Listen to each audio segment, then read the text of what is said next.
Hello all students, in this video we shall continue our grammar topic tenses।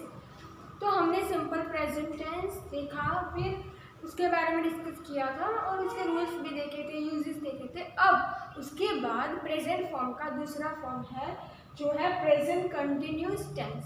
Present continuous tense में क्या होता है कि कोई भी एक्शन है वो प्रोग्रेस में है इन द प्रेजेंट और इन फ्यूचर में वो चलने वाला है, जो हमने शुरू किया है एक्शन, तो उसे हम प्रेजेंट प्रोग्रेसिव टेंस कहेंगे।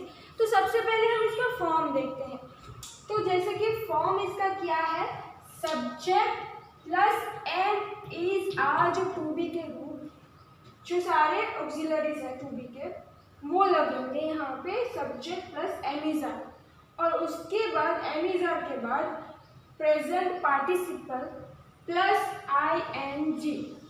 तो प्रेजेंट पार्टिसिपल यानी कि V1 जो वर्ब का फर्स्ट फॉर्म है, जैसे राइट, रीड, ड्रिंक, ऐसे रन, जो भी फर्स्ट वर्ब है उसके साथ ING लगेगा, जिससे ड्रिंकिंग, रीडिंग, राइटिंग, ऐसे उसका फॉर्म चेंज होगा, पर V1 ही रहेगा। तो फॉर्म ये है subject plus am is are plus participle, present participle यानी V1 के साथ ING। अब हम उसको नेगेटिव सेंटेंस, अगर हम प्रेजेंट कंटिन्यू टेंस का नेगेटिव सेंटेंस देखें तो किस तरह से उसका स्ट्रक्चर है। हमेशा सबसे पहले तो the present progressive tense is formed by adding a present participle verb plus ING and to the present forms of the auxiliaries to be am is are plus present participle. तो मैंने जैसे आपको form बताया, अब उसका एक example देखें तो शी इज सिंगिंग। तो she is singing is the present continuous tense है, क्योंकि इसमें एम इज आर में इज यूज किया है और जो वर्ब है सिंग उसको ING के साथ जोड़कर उसका जो है प्रेजेंट पार्टिसिपल बनाया है सिंगिंग। फिर दूसरा उसका एग्जाम्पल है I am working and third one is a they are sleeping. तो यहाँ पे सारे जो टू बी के रूप है उसको यूज करके अलग अलग एग्जाम्पल दिए गए हैं। तो जब भी हम कोई ऐसा सेंटेंस देखते हैं जिसमें एम इज आर है और प्लस ING वाला जो है वर्ब है, तो वो सिंपल वो प्रेजेंट प्रोग्रेसिव टेंस है। आगे है the negative formed by the putting not after the auxiliary. Auxiliary to be जो है उसके बाद हमेशा क्या लगेगा, नॉट लगेगा। जैसे कि मैंने यहाँ पे लिखा है she is not singing, not कहाँ लगा, इज यानी ऑक्सिलरी जो टू बी है उसके बाद में हम इज के बाद में नॉट लगाएंगे, जो हमारा नेगेटिव सेंटेंस बनेगा। अब आगे है इंट्रोगेटिव सेंटेंस। तो इंट्रोगेटिव सेंटेंस में क्या है, इंट्रोगेटिव सेंटेंस यानी कि कोई क्वेश्चन मार्क वाला सेंटेंस। तो क्या, जब भी हम इंट्रोगेटिव सेंटेंस बनाते हैं then interrogative sentence is formed by and placing an auxiliary before the subject. Subject है हमारा जो भी मेन हमारे सेंटेंस में, उसके आगे ऑक्सिलरी टू बी लगेगा, यानी कि इज एम आर कहाँ लगेगा, आगे सब्जेक्ट। ये हमारा सब्जेक्ट है और इसके आगे हम एम इज आर लगाएंगे, जिससे हमारा क्वेश्चन जो है इंट्रोगेटिव सेंटेंस बन जाएगा। Is she singing is the interrogative sentence of present continuous tense. फिर नेगेटिव सेंटेंस और इंट्रोगेटिव सेंटेंस दोनों को मिक्स में कैसे बनाना है, नेगेटिव इंट्रोगेटिव सेंटेंस कैसे बनेगा।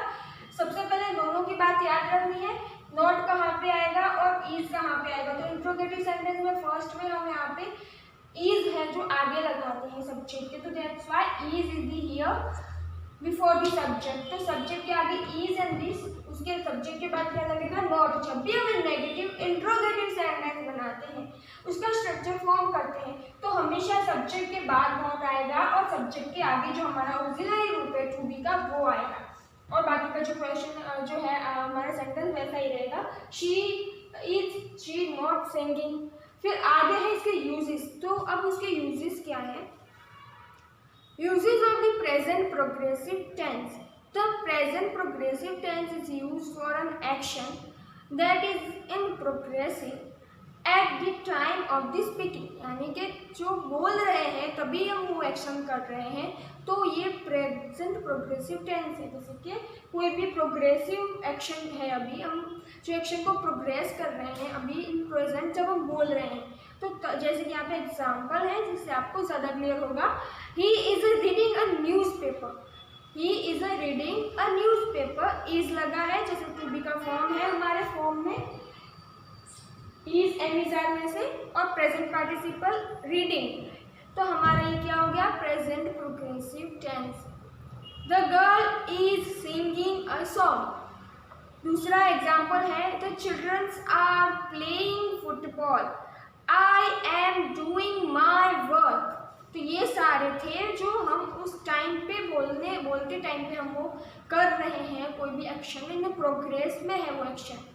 फिर दूसरा उसका यूज किया है, the present progressive tense is use for an action that is in progress and will continue in future, यानी कि it may not be going on the time of speaking, यानी जब हम बोलते हैं तब कर रहे हैं ऐसा ज़रूरी नहीं है, तब भी हम जो प्रेजेंट प्रोग्रेसिव टेंस है तब उसका यूज़ कर सकते हैं कि वो कोई भी हम बात बोल रहे हैं, इन फ्यूचर में वो हम एक्शन करने वाले हैं प्रोग्रेस में।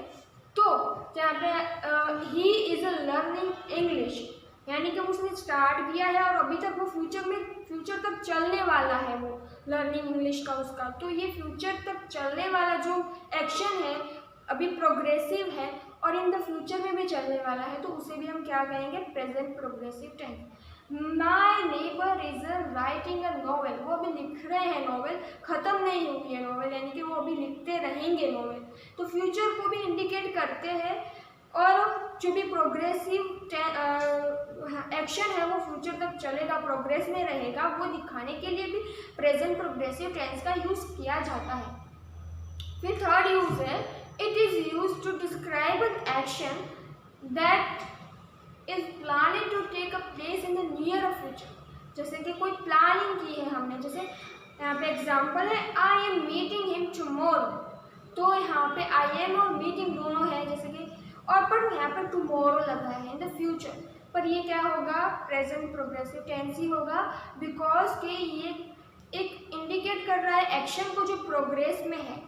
तो यहाँ पे ही is going to England next week, they are not coming here on Monday, तो ये सारे जो ऐसे सेंटेंस होते हैं इज प्लस इज एमिजार एंड टू बी के रूप के साथ आईएनजी वाले जो होते हैं वो प्रेजेंट टेंस को ही रिफर करते हैं, प्रेजेंट कंटिन्यू टेंस को रिफर करते हैं।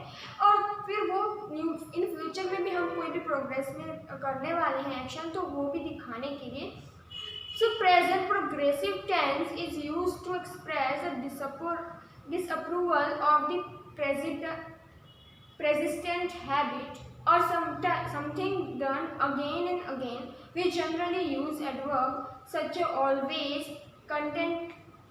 constantly and repeatedly etc.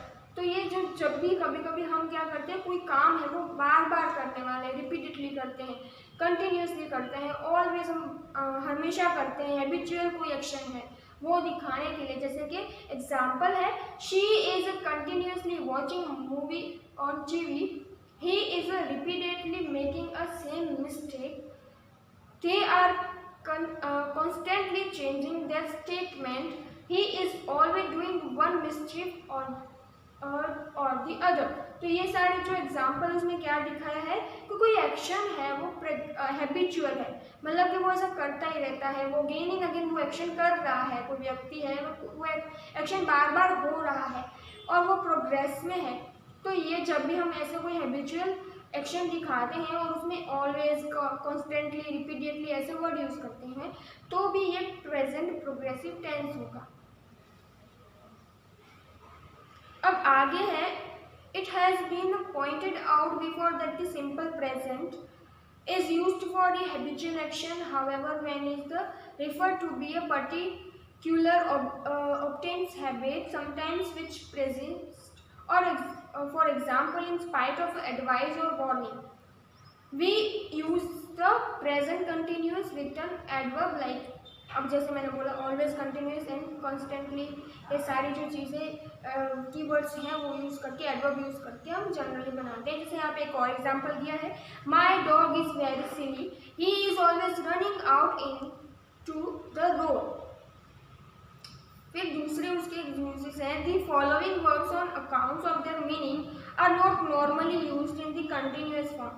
जिसके वर्ब फॉर्म जो है verb of the perceptions, example see, hear, smell, notice, recognize. Verb of appearing, example appear, look, sing. Verb of emotional, example के तौर पर went, wish, desire, feel, like, love, hate, hope, refer, refuse, perhaps. Verb like thinking, example think, suppose, believe, agree, consider, trust, remember, forget, know, understand, imagine, might. फिर fifth one है have, possess में होगा तो own, possess, belong to, contain, constant of, to be expect when use in the passive. तो ये सारे उसके use थे जब the following verbs and account that meaning are not normally used in the continuous form. तो इस form में generally ये सारे जो हैं वो यूज नहीं होते।